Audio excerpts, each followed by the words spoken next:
साबुदाणा खिचडी तयार करण्यासाठी आपण 3 बटाटे घेतले. त्याचे वरचे छिलके असतात ते काढून टाकायचे आणि त्यानंतर मी जसं दाखवलं आहे त्याप्रमाणे आपण त्याचे बारीक काप करून घ्यायचे, जेणेकरून तेलात व्यवस्थित तळले जाणार आणि कच्चे राहणार नाही.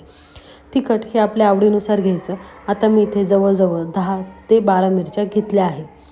तर त्या व्यवस्थित मिक्सरला बारीक करून घ्यायच्या.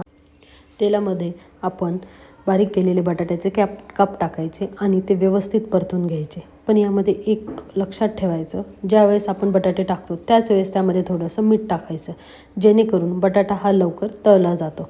आता त्यावरती झाकण ठेवायचं, जेणेकरून वाफेमध्ये आणि तेलामध्ये दोन्ही पण गोष्टींनी बटाटे हे लवकर शिजले जाणार.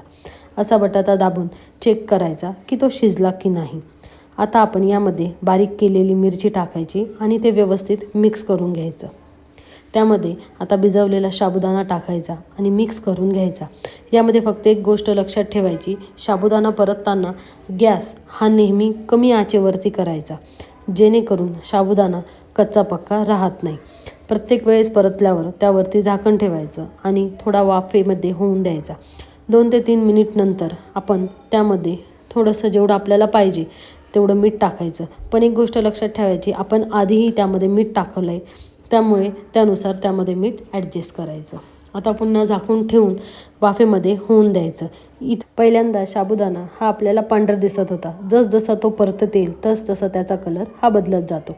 आता यामध्ये एक साधारण 1.5 वाटी शेंगदाण्याचा कूट टाकायचा.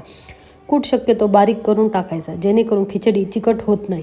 असा व्यवस्थित परतून त्यावरती झाकण ठेवायचं आणि थोडा वेळ तो वाफवून द्यायचा. शेंगदाणे शक्यतो सर्वात शेवटी टाकायचे. आपण जर ते पहिल्यांदा टाकले तर शेंगदाणे करपण्याचे चान्सेस जास्त असतात किंवा साबुदाणा हा कच्चा पण राहू शकतो.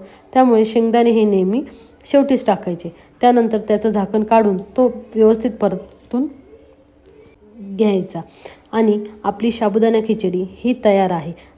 ही साबुदाणा खिचडी खूप मऊ होती. अशी ही आपली मस्त आणि गरमागरम खिचडी खाण्यासाठी तयार. चॅनलला लाईक, सबस्क्राईब आणि शेअर नक्की करा.